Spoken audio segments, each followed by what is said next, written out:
Hey everyone, in today's tutorial we're going to learn how to make a camo cake. So I've got four colours: brown, khaki, I think the other one was holly green, and then the lighter one is just a really light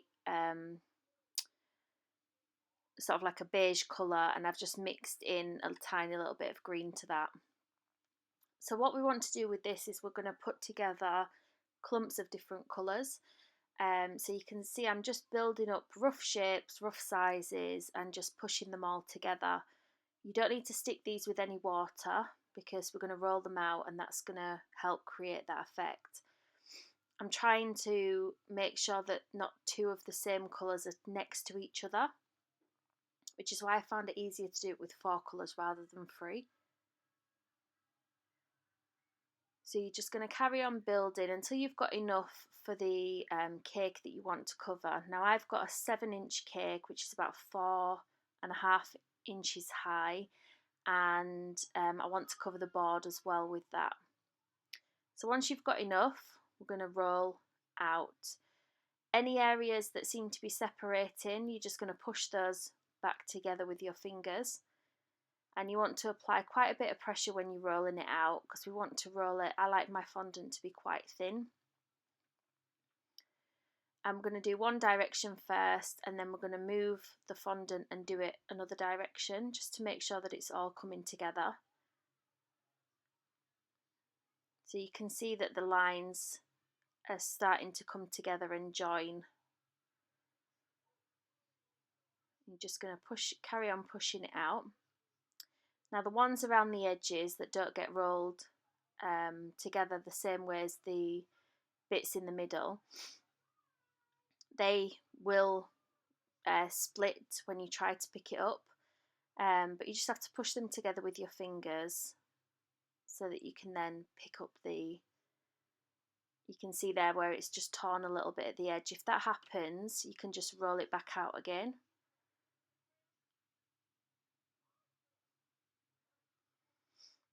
So I'm applying quite a bit of pressure because, like I said, I like it to be quite thin. And then you're going to take it over to your ganached cake and then just lay that over the top. Secure the top first, and then we're going to go around the sides and secure the edges.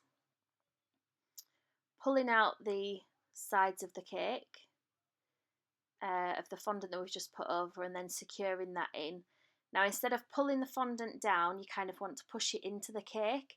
If you pull it down, it can lead it to split at the top, which is repairable, so don't worry about if that does happen, but it's always easier not to create that split in the first place.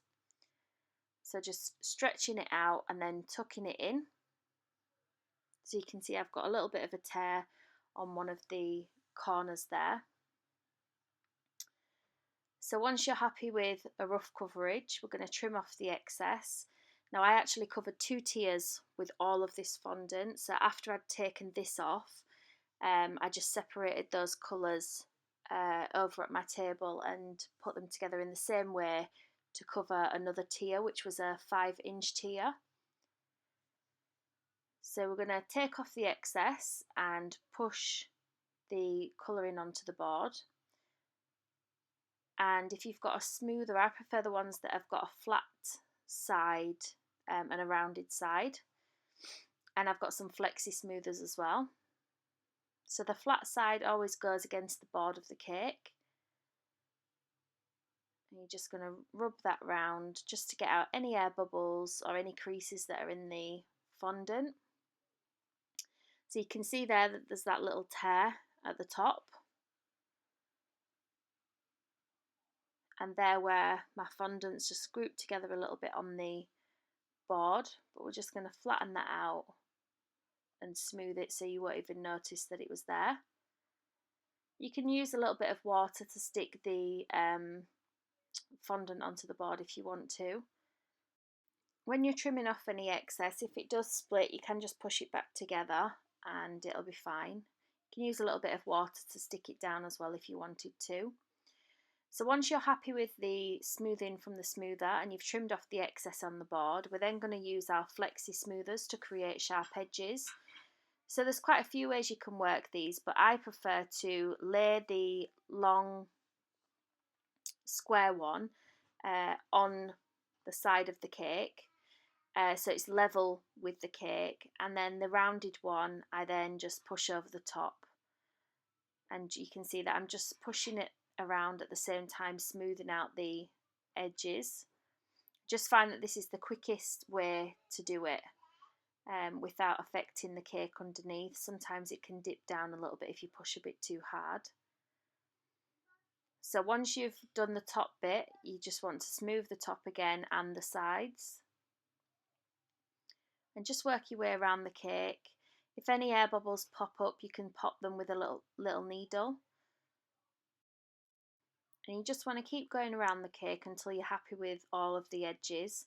I think it's usually maybe 2, maybe 3 times that I would go around the cake, just making sure that it's all level and all the edges look really, really crisp and sharp. Now my smoothers, I bought 2 different sets, one from Home Bargains I think, which is the larger one, and then the smaller one was from a cake shop. I'll put a link in the description box below, but I lost the smaller set, the square one, so I just purchased the ones from Home Bargains. I do actually prefer to have a bigger one for the base of the cake rather than the smaller one. So I'm just smoothing out the board, and I'm going to trim off any excess. Some people cover the cake separately and the board separately. I always just do it in one if I can. It saves time, it saves on fondant, and with the camouflage cake, it sort of like brought it all together where the camo part flowed through onto the board. So once you're happy, I'd like to leave my cakes to dry for a little bit just so that the fondant can firm up. But we're going to stack a smaller cake on top. So I'm going to show you how to dowel the cake. I haven't left this one to dry. I have just literally covered the other tier and then put it on top. So I use extra strong straws that I get from my local cake shop. I also mix them with some straws that I bought from IKEA. So we're going to put 3 straws that go across, and these are always the thicker straws that I use. You want to push it into the cake, and then you want to cut it just so it's level with the cake. If you push your hand over the top of the cake, you shouldn't be able to feel the straws. That's the kind of level that we're going for. And then we're going to do 2 more pieces with a thinner straw, and that's just going to sit at the top and at the bottom of the middle one. So this is for a 7-inch cake with a 5-inch cake sitting on the top. And then I'm just going to use ganache. So you can see I forgot to press record, so I already put the cake on top. But I've got a little bit of ganache on the top of the cake, and it's still sticky because you want it to adhere. I always like to put the ganache on, and it's going to cover all of the straw holes that are there. And then I've got a cake lifter. Again, I just bought this from Home Bargains, and you're going to slide that underneath the cake. Now this cake has been placed on a 5-inch card, and then you're just going to rest that onto your hand and then hold that, push it into place on the cake. So you can see there's a little bit of chocolate that you can see from the bottom, and we're just going to remove that just with a knife. So pushing it into place, making sure it's in the right place. If you do leave your cakes to dry overnight, you're not going to leave fingerprints in there. But you can see I'm just smoothing over the areas with my smoother.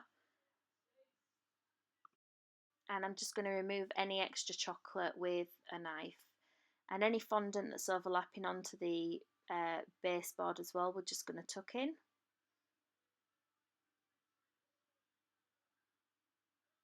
Now if I was not putting bullets around this cake, I would have got some royal icing in a brown or a green and put that around.